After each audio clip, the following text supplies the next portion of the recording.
দক্ষিণেশ্বরে পণ্ডিতজি, ক্যাপ্টেন নরেন্দ্র প্রভৃতি ভক্তের সঙ্গে ঠাকুর শ্রী রামকৃষ্ণ। এবার চতুর্থ পরিচ্ছেদের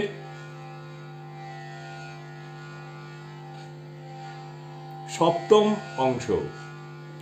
উপায়, ব্যাকুলতা, ত্যাগ। আমি বলি, উপায় থাকবে না কেন?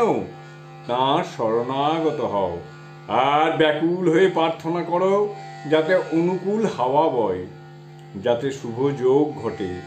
ব্যাকুল হয়ে ডাকলে তিনি শুনবেনই শুনবেন। একজনের ছেলেটি যায় হয়েছিল। সে ব্যক্তি ব্যাকুল হয়ে ওর কাছে উপায় জিজ্ঞাসা করে বেড়াচ্ছে।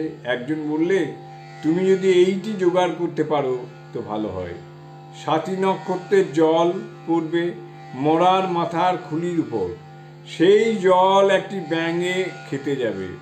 সেই ব্যাঙকে একটি সাপে তাড়া করবে।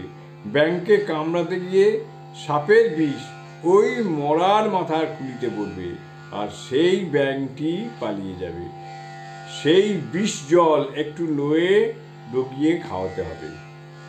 লোকটি অমনি ব্যাকুল হয়ে সেই ওষুধ খুঁজতে 7 নক্ষত্রে বেরুল। এমন সময় বৃষ্টি হচ্ছে।